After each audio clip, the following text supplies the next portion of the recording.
Hello, I didn't see you there.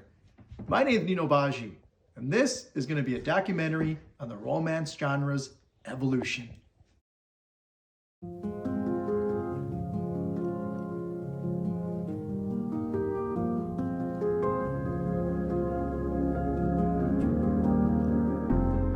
This episode is brought to you by Godiva, fancy chocolates for fancy divas.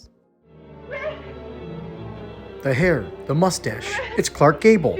Leading man material in the 30s. Tells her where to go and how it's gonna be. Frankly, my dear, I don't give a damn. Like in Casablanca, when he tells her, this world is not for us, we're gonna part our ways. I have things to do, and this is how it's gonna be. What I've got to do, you can't be any part of. We see the male lead taking control and deciding the fate of himself and his lover.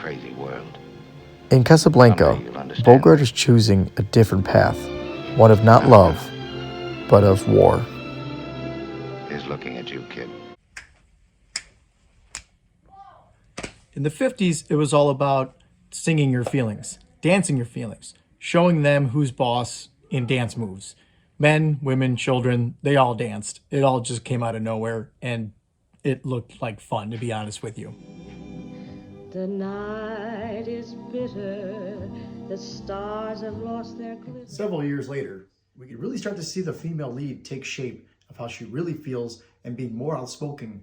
I love you. You belong Throughout the to film, me. Hepburn's character considers herself a free spirit, an uncaged animal. I'm not gonna let anyone put me in a cage. In 1977, we get a movie starring Woody Allen and Diane Keaton. Big changes were taking place in the leading male role, too. The way they look and the way they acted. What are you depressed about?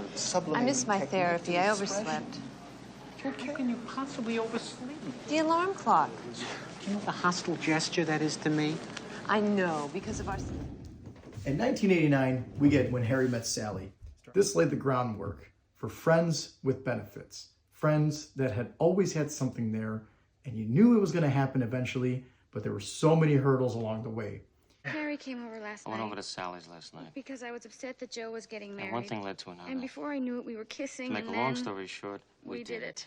They did it. That's great, Sally. In 92, we get The Bodyguard. The 90s was a time of mixing genres and really exploring.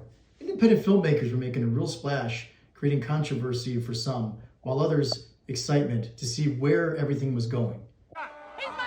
Starting with the early 90s, there was diverse storytelling, with The Bodyguard's interracial love story, to Edward Scissorhands' fantasy love, to transgender love in The Crying Game.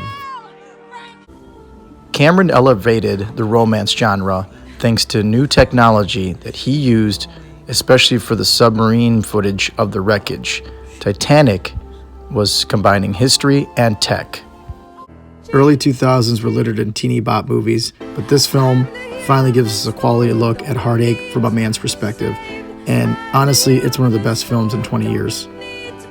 The LGBTQ community was finally getting some legitimate representation in film.